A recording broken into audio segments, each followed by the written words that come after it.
Welcome to this Monday edition of Market Mantra, the program in which we give you a complete update on the economic news of the day. And today, we'll also be taking your calls on any queries that you may have on economic business and stock market news. But do remember that we don't address company-specific queries. Well, you can call us on our telephone numbers, that is 2331-4444, 2371-7106 and 2371-7117. And do not forget to prefix 011 before calling these numbers if you are calling from out of Delhi. Well, I am Nishit Kumar and with me is my co-anchor in Hindi, Manoj Pathak. नमस्कार, market मंत्र के ताजा अंक में आपका स्वागत है। आधे घंटे के इस कार्यक्रम में हमेशा की तरह हम देश और दुनिया की चुनी हुई कारोबारी, आर्थिक और शेयर बाजार से संबंधित ताजा खबरों को लेकर हाजिर हैं। आज सोमवार है और आज के दिन अपने कार्यक्रम में सम्मिलित होने के लिए हम आपको करते हैं आमंत्रित। आप हमसे पूछ सकते हैं अर्थनीति, कारोबार या शेयर बाजार से जुड़ा कोई भी सवाल। बस ये ख्याल रखिएगा कि हम किसी खास कंपनी या शेयर के बारे में आपको जानकारी नहीं दे सकते हैं। हमसे सवाल पूछने के लिए डायल कीजिए 2331-4444, 2371-7106 या फिर 2371-7117। हमारे साथ खबरों पर चर्चा के लिए स्टूडियो में आमंत्रित हैं वित्तीय मामलों की वरिष्ठ विशेषज्ञ डॉक्टर यामिनी अग्रवाल। डॉक्टर यामिनी, कार्यक्रम में आपका स्वागत है। धन्यवाद। आइए शुरुआत करते हैं अंग्रेजी में हेडलाइंस से, जिसे लेकर मौजूद हैं निशित Kumar. The headlines: domestic stocks log around 1.5% amid negative global cues. Sensex closes below the 58,000 mark. Nifty settles near 17,300 points. Rupee weakens to 79 rupees 97 paise against the US dollar, and Brent crude prices hover around $101 per barrel level.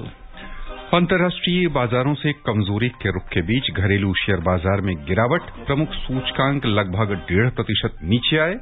Sensex घटकर 58,000 से नीचे फिसला। Nifty 17,300 के नजदीक आया। $1 की तुलना में रुपया हुआ कमजोर, 79 रुपये 97 पैसे पर हुआ बंद। और अंतर्राष्ट्रीय बाजारों में ब्रेंट कच्चे तेल की कीमतें $101 प्रति बैरल के आसपास पहुंची।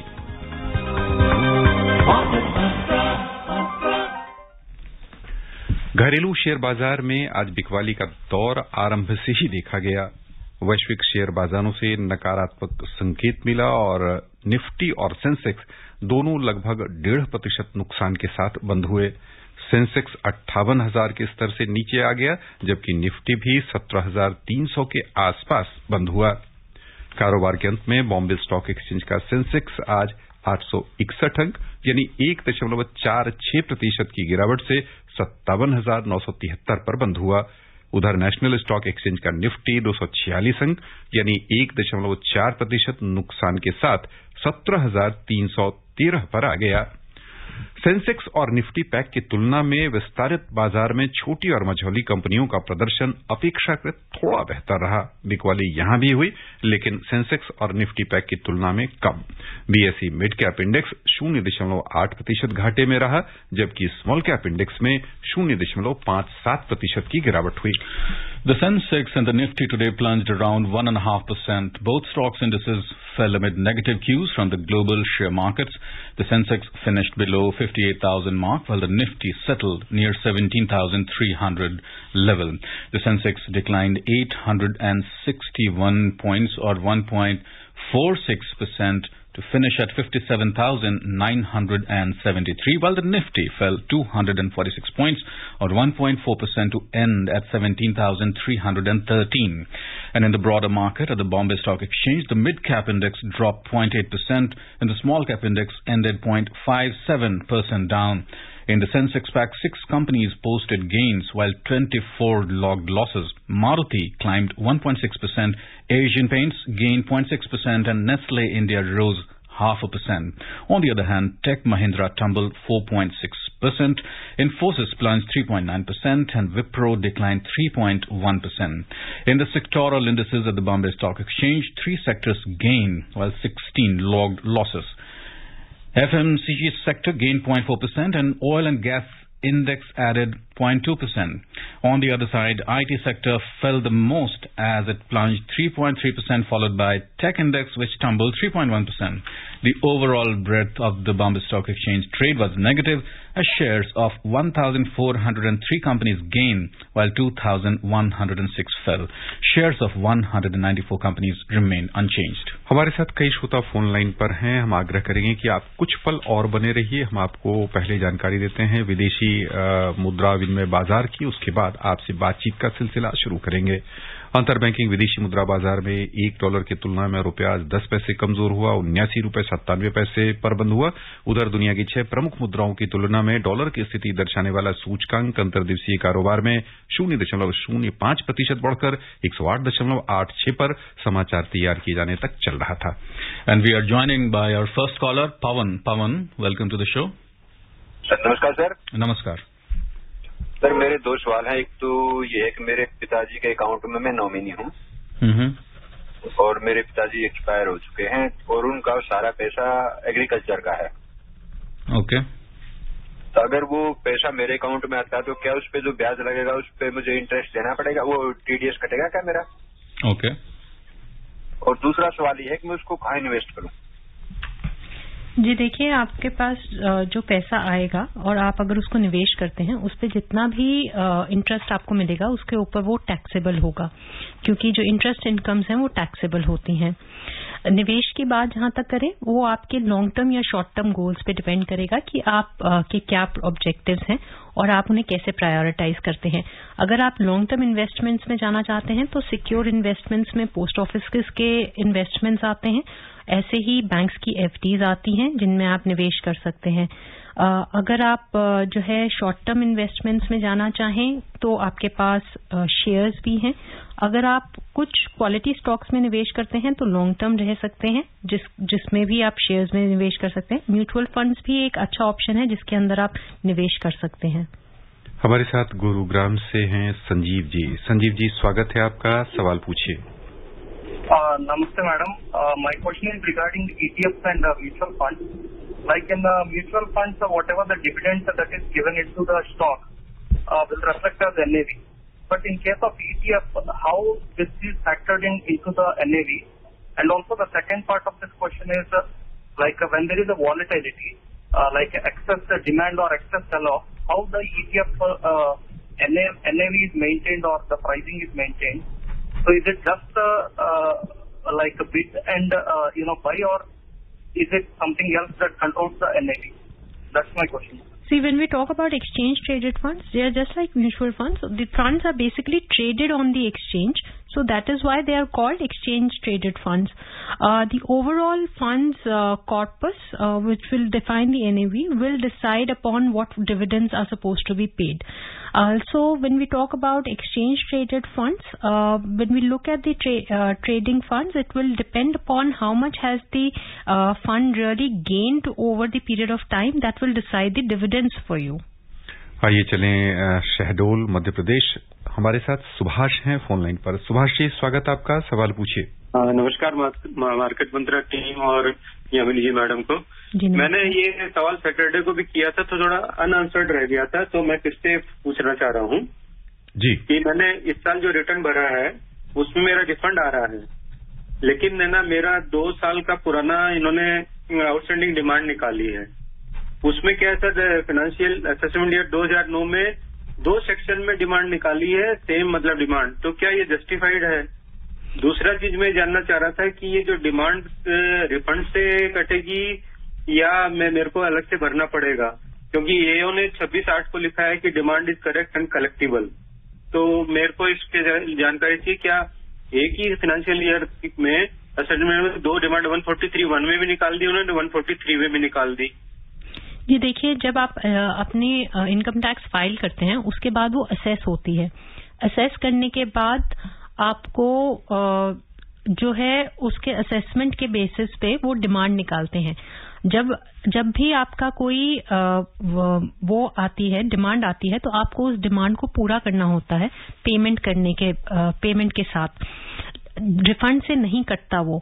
ये जो भी आपने रिटर्न भरी है उसमें आपने डिमांड की है ये रिफंड, इसलिए ये उतना ही जायज है जितना आपने उसमें डिमांड की है। असेसिंग ऑफिसर उसको पूरा देख करके फिर उस पे बताएगा कि आपका रिफंड बनता है या नहीं बनता। आप अगर अपनी पुरानी असेसमेंट फाइल्स देखेंगे तो उसमें लिखा आता है असेस्ड और नॉट असेस्ड। जब असेसमेंट होगी उसी के बाद वो डिमांड रेज करते हैं। And also, as per the income tax rules, probably he will also have to file the revised ITR. Revised ITR for the present, if there is a demand which is which Yes. can be possibly there for your present ITR. Yeah, and our next caller is Atanu Shah from Kolkata. Atanu. Hi, Namaskar. I Atanu from Kolkata. Yeah. My good evening. My first question is, what is PPP model inside United States and in India, and how is it work? And is it an example of public participation to invest stock inside country? Thank you. जी, public private participation model कहते हैं इसे, जिसके अंदर माना जाता है the model is basically based upon the idea that the public companies and the private companies come together and participate in the overall economic activities of the country. Primarily, it has been seen that the world economy is divided between the capitalist and the communist or the socialist regimes, where there is more participation of the public companies in the eastern side of the world, and there is more participation of the private companies in the western side of the world. And when we say public-private participation, we try to introduce private players as well as public players to participate in development of different economic resources like infrastructure or others. आइए चलें कोलकाता, हमारे साथ phone line पर हैं राजू। बहुत बहुत स्वागत आपका राजू, सवाल पूछें। मैडम एक चीज पूछना था, ये स्मॉल फाइनेंस बैंक में like if you open FD, how risky is it in comparison to normal banks like ICICI bank? And the second question is like if your account is dormant and account holder has expired, so I am the nominee, so is it possible to revive that account? जी देखिए, जब भी banks में स्थिति देखी जाती है तो जो भी बैंक की बैलेंस शीट्स होती हैं, या वो शेड्यूल्ड बैंक है या किस तरह का बैंक है, उस पर निर्भर करती है उसकी स्ट्रेंथ। ओवरऑल जिनके मार्केट कैपिटलाइजेशंस अच्छे होते हैं और बेहतर बैलेंस शीट्स होती हैं, वो अच्छे बैंक्स माने जाते हैं। क्योंकि छोटे बैंक्स की बैलेंस शीट्स थोड़ी छोटी होती हैं, या फिर जो उनका स्कोप या एक्सपोजर है वो थोड़ा कम होता है, वो रिस्कियर माने जाते हैं बाकी बड़े बैंकों से। जहां तक डॉर्मेंट अकाउंट है, कोई भी dormant account KYC norms complete करके जो है उसे एक्टिवेट किया जा सकता है। जिन अकाउंट होल्डर में कोई किसी व्यक्ति की डेथ हो गई है, उसके अंदर आपको डेथ सर्टिफिकेट देना होगा, और जो उनका नॉमिनी होगा उसको उसका पैसा मिलेगा। अगर लीगल हेयर्स हैं तो आपको एक एफिडेविट देना होगा जिसके अंदर लीगल हेयर्स बताने होंगे, और फिर उनको वो पैसा बैंक देगा। आइए चलें गुरुग्राम, हमारे साथ फोन लाइन पर हैं कांता। स्वागत है आपका, सवाल पूछिए। मैम नमस्ते। जी नमस्ते। मेरे को ये पूछना है कि जैसे मैं बहुत सालों से थोड़ा थोड़ा पैसा बचा के बैंक में और पोस्ट ऑफिस में रखा है जी, तो जो ब्याज है कितना ब्याज होने के बाद टैक्स में आएगा उसका? जी देखिए, आपकी जब टैक्स कैलकुलेट होता है तो टोटल इनकम पे टैक्स कैलकुलेट होता है। उसमें इंटरेस्ट इनकम एक कंपोनेंट है। अगर आपके पास इनकम सैलरी से है, बिजनेस से है, हाउस प्रॉपर्टी से है, इंटरेस्ट से है, और किसी सोर्स से है, और कैपिटल गेन से है, उस सबको ऐड करके जो आपका ग्रॉस टोटल इनकम है उसमें से डिडक्शंस माइनस करके अगर आपकी इनकम 2.5 लाख से कम है तो वो एग्जेम्प्टेड है, अगर 2.5 लाख से ऊपर है तो उसके ऊपर टैक्स बनेगा।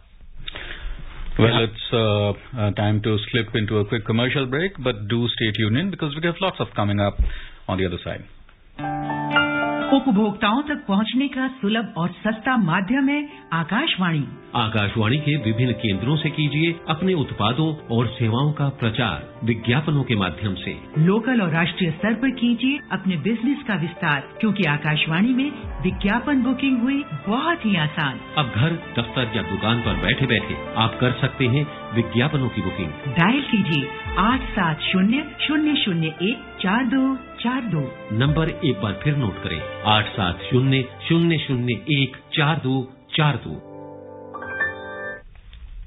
विराम के बाद एक बार फिर से स्वागत है आपका कार्यक्रम मार्केट मंत्र में। डॉक्टर यामिनी, हम आपका ध्यान आकृष्ट करना चाहेंगे घरेलू शेयर बाजार की ओर। एक तो दुनिया भर के शेयर बाजार में वहां भी गिरावट हम देख रहे हैं, अपने यहाँ जो गिरावट हुई उसके पीछे मुख्य कारण क्या लग रहा है आपको? जी देखिए, फेडरल रिजर्व बैंक के जेरोमी पॉवेल ने कहा है कि जो ओवरऑल उनका स्टैंड रहेगा वो हॉकिश रहेगा, ताकि वो इन्फ्लेशन को टेम कर सकें। कोशिश यही रहेगी कि जो स्थिति है उसको काबू में लाया जा सके, क्योंकि इन्फ्लेशन 40-ईयर हाई पे है। और इसके साथ साथ उन्होंने कहा कि उन्हें रिसेशन की चिंता नहीं है, क्योंकि जो जॉब डेटा है वो काफी हद तक बेहतर है। लेकिन काफी सारे इकोनॉमिस्ट्स का मानना है कि यूएस रिसेशन में जा सकता है आने साल के अंत में या अगले साल की शुरुआत में, जिसकी वजह से जो पूरी संसार भर में स्थिति है वो एक काफी हद तक स्टैगफ्लेशन की बन गई है, खासतौर पे यूएस में रिसेशन की। और बाकी इकोनॉमीज जो इन्फ्लेशन देख रही हैं, चाहे वो यूके हो, यूरोप हो, उनके लिए भी एक रिसेशनरी स्टेट का अफेयर हो जाता है। तो इसकी वजह से माना जा रहा है इसका सीधा असर हमारी स्टॉक मार्केट्स पे भी पड़ा है।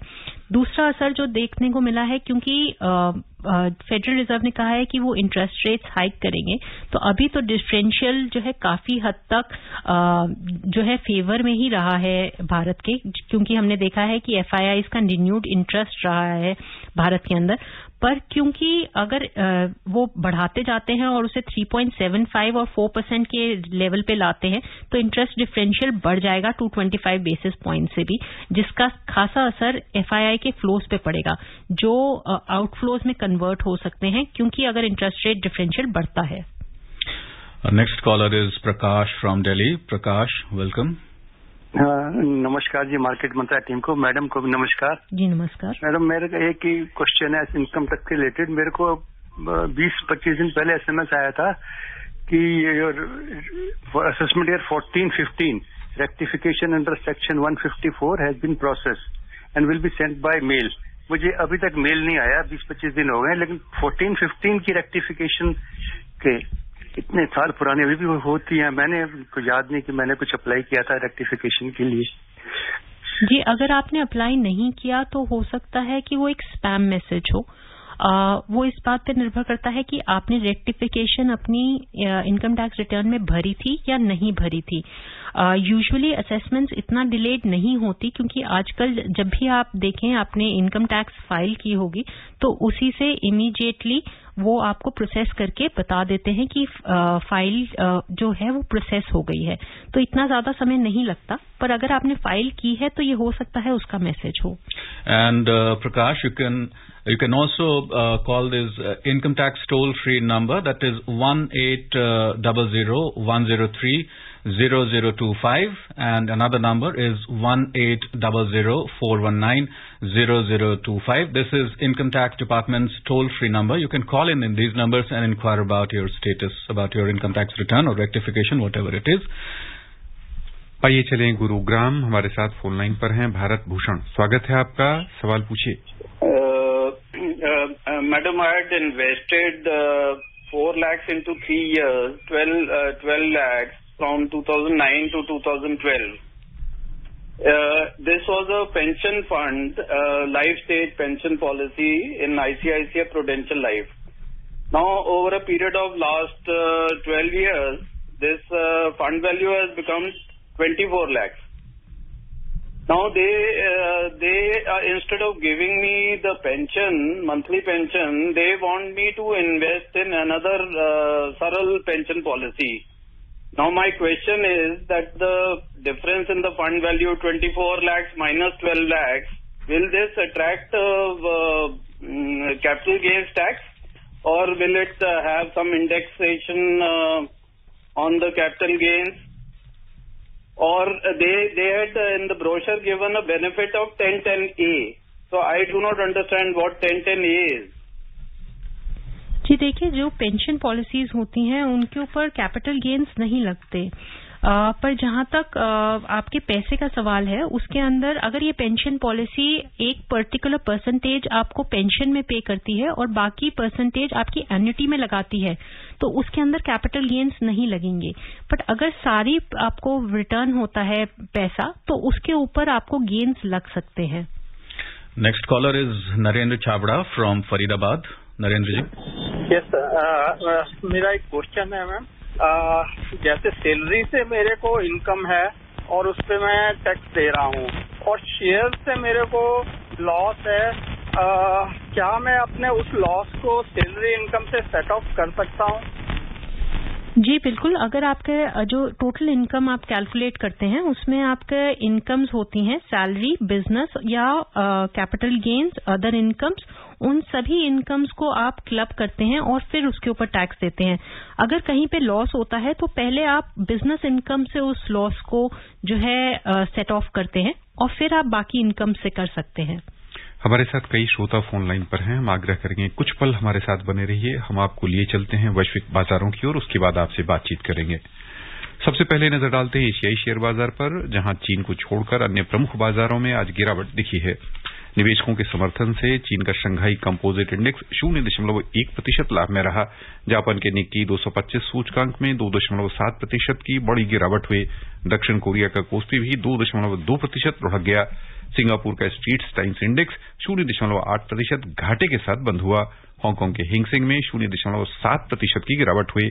यूरोपीय शेयर बाजारों में अंतर्दिवसीय कारोबार में मंदी का रुख था। समाचार तैयार किए जाने तक फ्रांस का कैक 40 1.6% नुकसान में था। जर्मनी का डेक्स 1%, जबकि लंदन का FTSE 100 0.7% घाटे के साथ कारोबार कर रहा था। And we are joined in from Delhi by Satish Kumar. Satish, welcome. जी नमस्कार सर। नमस्कार। नमस्कार सर, मेरा ये प्रश्न है कि मैंने अभी किसी कंपनी में कोई सामान खरीदने के लिए कुछ पैसे ट्रांसफर किए थे बाय चेक, तो वो पैसे एक्सेप्ट वापस आ गए। मैंने फिर किए, फिर वापस आ गए, तो 2-3 बार पैसे वापस आ गए। तो चूंकि वो वापस ट्रांसफर होके आए हैं, तो क्या उस पे ये अचानक इनकम टैक्स तो नहीं लगेगा? क्योंकि पैसे तो मेरा ही था, तुरंत पैसे वापस आ गए 2 घंटे में। जी देखिए, आपका पैसा अगर वापस आ गया है तो उसके ऊपर कोई टैक्स नहीं लगेगा, क्योंकि आपने ना तो कोई पेमेंट की है और ना ही आपको कोई रिसीप्ट्स हुई हैं, तो उसके अंदर आपको कोई टैक्स नहीं लगता। मैं एक और क्लैरिफिकेशन देना चाहूंगी कि जो लॉसेस होते हैं वो यूजुअली कैरी फॉरवर्ड होते हैं। अगर बिजनेस में होते हैं, वो आप सैलरी इनकम से या दूसरी इनकम से सेट ऑफ नहीं कर सकते।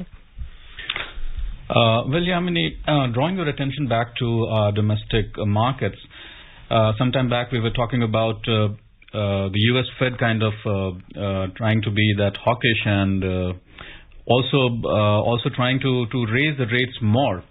So, talking of the coming MPC that is slated for September 30th, and also we hear that there would be a special MPC session in October as well. So do you see some correlation, or the RBI is trying to tightrope the work kind of? Well, RBI has already said that it would like to target in next 2 years achieving about 4% in inflation. Also, what the RBI has been constantly maintaining has been to target the inflation within the range of 2 to 6%. With the increase in the interest rate, it has been able to bring it down below 7%, but not much.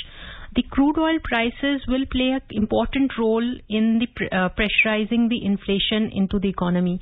Also, what is affecting the inflation today is the depreciation of the rupee, which is affected by the outflows of the foreign investors, investments.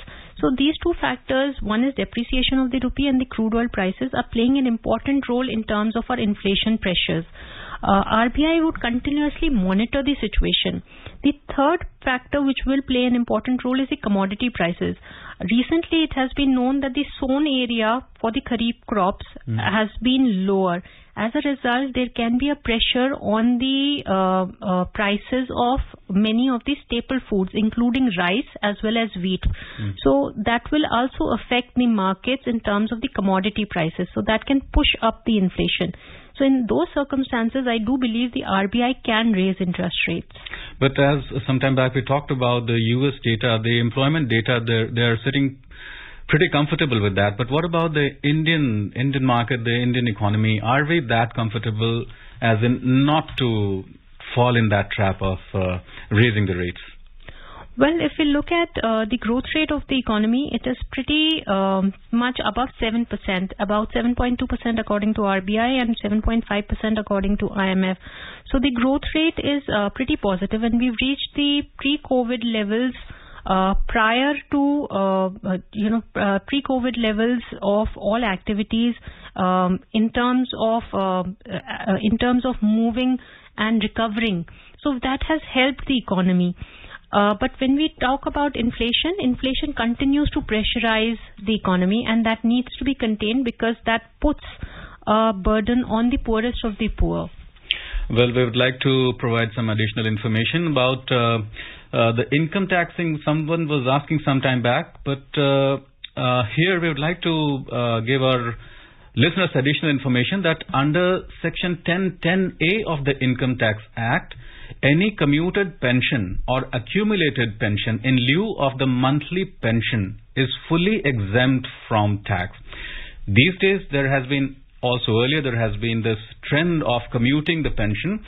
So any accumulated pension that is in lieu of the monthly pension is fully exempt from the income tax under 1010A of the Income Tax Act.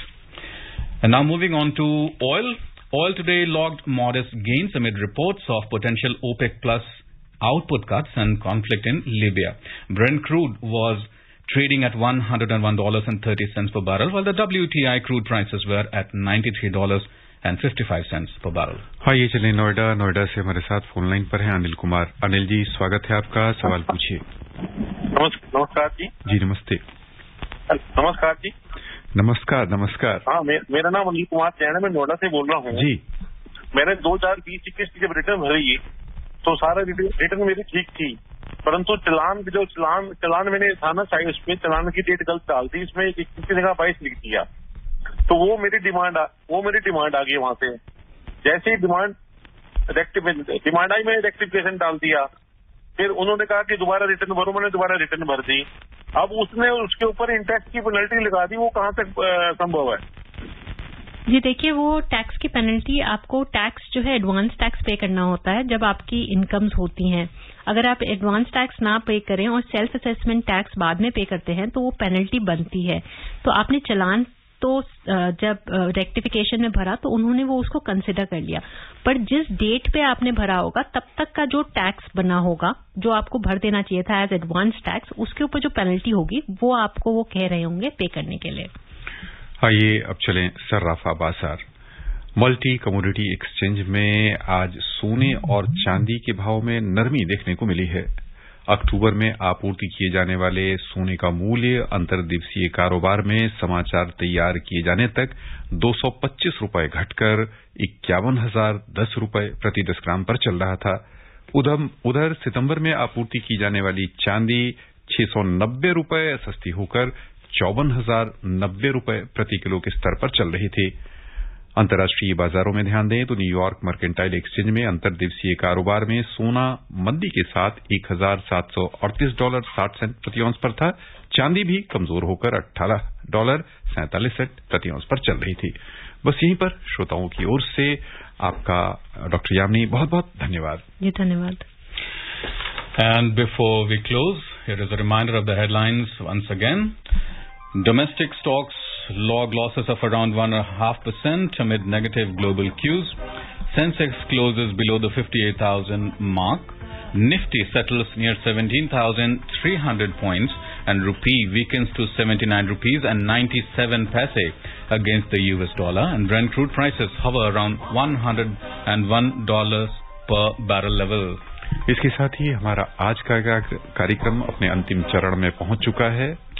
And that's it in this edition of Market Mantra from the entire team here. It's goodbye until tomorrow evening.